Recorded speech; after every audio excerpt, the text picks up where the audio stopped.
আজকের ব্লগে তোমাদের সাথে আমার সকালবেলা এবং দুপুরবেলার খাবারের ভিডিও শেয়ার করব। তো আসসালামু আলাইকুম everyone, welcome to my new blog video. মায়ের বাড়ি আর শ্বশুর বাড়ি পাশাপাশি থাকলে কি একটা সুবিধা জানো, যখন তখন মায়ের হাতের খাবার খাওয়া যায়। মায়ের হাতের খাবার খাওয়ার জন্য অনেক দিন ওয়েট করতে হয় না। তো আজকে সকালে আম্মুকে বলেছিলাম ভর্তা করতে, তো আম্মু আজকে আলুর ভর্তা করে দিয়েছে। আর আমার আম্মুর হাতের আলুর ভর্তা আমার অনেক বেশি পছন্দ। আর আজকে সকালে ভাত খাবো বলেছিলাম, যেহেতু একটু বাইরে যাব। তো তারপরে এখানে ছিল বেগুন ভাজা। আর এই বেগুন ভাজা আমার অনেক বেশি ভালো লাগে খেতে। আর এটা ছিল তাল বেগুন। আমাদের ঘরে এই সিজনে সব থেকে বেশি বেগুন ভাজা খাওয়া হয়, আর আমাদের সকলেরই এই বেগুন ভাজা অনেক বেশি পছন্দ। তো আমি এখানে একটু বেগুন ভাজা দিয়েও খাচ্ছিলাম। আর আমি এখন আলুর ভর্তা দিয়ে বেগুন ভাজা কম্বিনেশন করে নিয়েছি খাওয়ার জন্য। তো বেগুন ভাজা এত মজা লেগেছে, তারপর আমি এবার আরেকটা বেগুন ভাজা নিয়েছি। আর বেগুন ভাজা একটাই আমি এক লোকমাতে খেয়ে নিয়েছি। তো আমার কাছে এটা অনেক বেশি ভালো লেগেছে। তো তারপরে আম্মু বলল যে আগের দিনের ডাল আছে, একটু ডাল নিয়ে খেয়ে দেখো আলুর ভর্তা দিয়ে খেতে কত টেস্ট। তারপরে আমি সত্যি সত্যি একটু ডাল নিয়েছিলাম। আর এখানে নিয়েছিলাম আলুর ভর্তা। আসলেই দেখলাম যে অনেক বেশি মজা লেগেছে।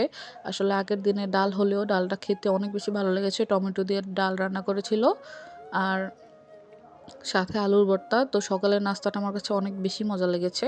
তো তারপর দুপুরে দেখলাম যে এখানে গরুর মাংস রান্না করতেছে। তো আমি প্রথমে ভেবেছিলাম যে এরকম কষা কষা করে মনে হয় আজকে গরুর মাংস রান্না করবে। তো যাই হোক, তারপরে দেখলাম যে মিজানের হোটেলের মতো গরুর মাংস রান্না করেছে আজকে। তো নিয়ে নিলাম দুপুরের খাবার। আর দুপুরের খাবারের প্রথমে ছিল নরসিংদীর জনপ্রিয় সিমের লাড়া। আর এটা আমাদের ঘরে প্রায়ই করা হয়, এটা বেশি করে আমার পছন্দ। কালকে বাজার থেকে নিয়ে আসা হয়েছিল এটা।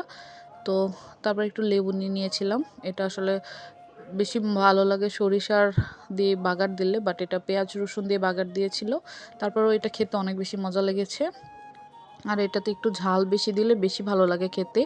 যদিও এখন সিমের মধ্যে অত বড় বড় বিচি পাওয়া যায় না, সিমের বিচি আমার অনেক বেশি পছন্দ, কিন্তু এই সিমের লাড়াটাও খেতে বেশ ভালো লেগেছে। তো তারপরে নিয়েছিলাম গরুর মাংস, যেটা আজকে রান্না করেছিল মিজান ভাইয়ের হোটেলের মতো।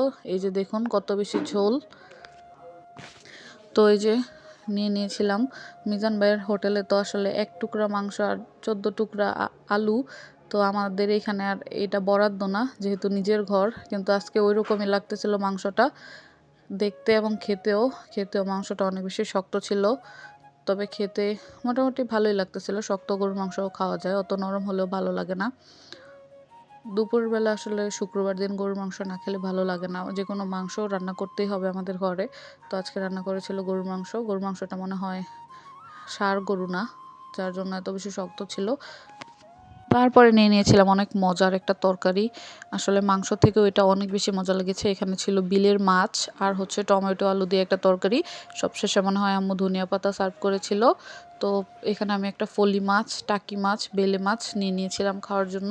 আর এই ফলি মাছটা আমি অনেক দিন পরে খেয়েছি। আসলে এটা চাষের না, বিলের, যার জন্য খেতে অনেক বেশি মজা লেগেছে। তো তারপরে দেখলাম যে এখানে বেলে মাছগুলো যেহেতু অনেক বেশি নরম, একদম ভেঙে গিয়েছে। তারপর ওইটা খেতে অনেক বেশি মজা লেগেছে। আমি অনেক দিন পরে এরকম বেলে মাছ দিয়ে তরকারি খেলাম। তো তারপরে যে একে একে করে মাছগুলো বের হচ্ছিলো, এখানে আম্মু অনেকটুকু মাছ আর অনেকটুকু তরকারি দিয়েছিল। আর এটা খেতে অনেক বেশি ভালো লাগে।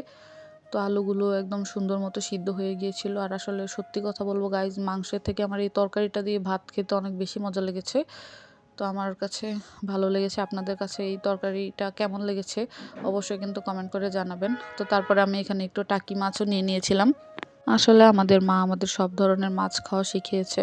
আসলে অনেকে আছে যে টাকি মাছ খেতে চায় না, বাট আমার কাছে বেশ ভালো লাগে এরকম ছোট ছোট টাকি মাছ। তো তারপরে মাছ খেয়ে ফেলেছিলাম, আলু খেয়ে ফেলেছিলাম, শুধু এতটুকু ভাত ছিল আর ফলি মাছের লেজটাই ছিল। তারপর আমি আবার একটু আলু আর ঝোল নিয়েছি। তো এই ছিল আজকের খাওয়া দাওয়া। কেমন লাগলো ভিডিওটা অবশ্যই জানাও।